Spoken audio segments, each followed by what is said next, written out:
Today I'd like to thank my audience for being here today. Today is an informative speech.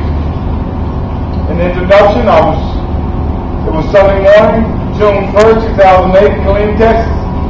With the morning sun shining on our faces, me and my wife jumped in the car and we were headed for Austin, Texas. Shopping is our favorite pastime, and we were heading to Macy's. I took a look at the gas gauge and it was just on a quarter of a tank.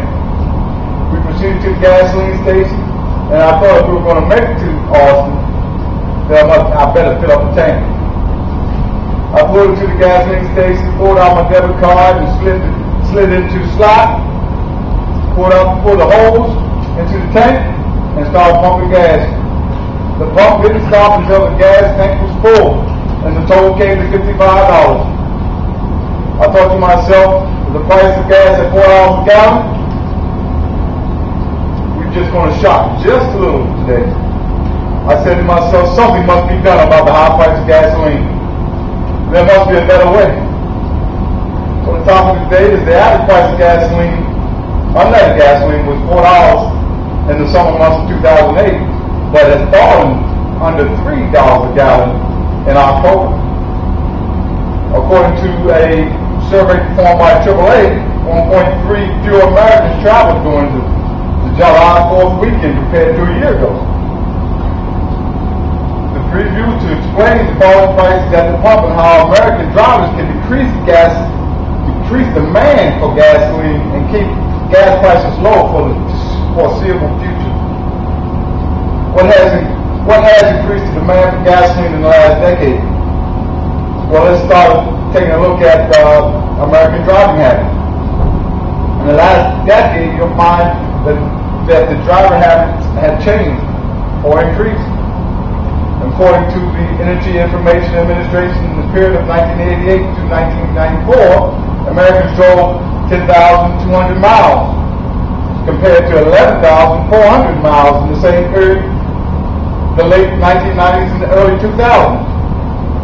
In the 1990s and early 2000s, SUV and truck purchases and demand in the early 1990s and early 2000s, SUV and truck purchases increased, and demand for gasoline soon followed.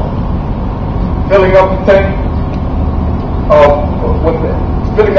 of an SUV or a truck with gasoline has ranged from about $60 to $120 or more in the following years. Following these large vehicle purchases. Well, let's look at some effects and some solutions to our gas prices. The high price of gasoline has some Americans driving less and finding new ways of getting from one place to another. In a CNN article called "As Gas Goes Up, Driving Goes Down," it has shown a decrease in driving habits.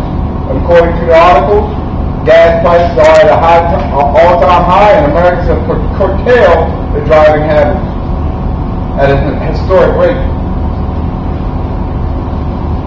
Americans are driving an estimated 4.3 less this year. The sharpest yearly drop in Federal Highway Administration history since 1942. A CNN article states the American public has turned to public transportation and other ways of reducing gasoline consumption. The use of public transportation increased by 2.1% in 2008, the highest level in 50 years. There are numerous gas saving tips to reduce gasoline consumption, such as carpooling to work, drive only to the places you need to go to, change your car's air filter, get regular oil changes, and topping off your gas tank at night. These are a few things that might be helping the American public decrease fuel consumption. The American people have the ultimate weapon, and it seems to be working. Driving less has apparently decreased the demand for crude oil. Crude oil traded at its highest level in the month of July at $145.29 per barrel. Recently, crude oil prices have fallen down to $80 a barrel. The result of the drop of crude oil is lower gas prices at the pump. According to the Energy Information Administration, in the month of July, the country used 3.2 less gasoline than it did in the same period last year. There are other reasons the gas prices have fallen too. When the economy is not strong, gas prices tend to fall. The demand for gas drops because people lose their jobs. And that's when people are commuting to work, which equates to less traffic. Americans are not buying large vehicles anymore because of the gas prices. The prices are just too high. Driving gas guzzlers is expensive and it's hurting the pocketbooks of consumers. Well, in conclusion, no one wants to use the sagging economy as a way to decrease gas prices. But if driving less can force gas prices down, then I suggest that we all do our part in fuel consumption.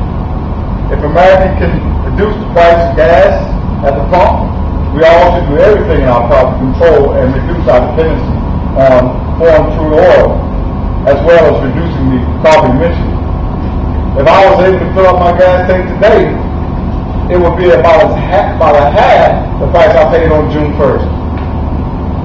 And I'll pass around some, thank you very much, I'll pass around some of the updated gas prices today. You can see gas prices at the Exxon at $2.17. Thank you very much.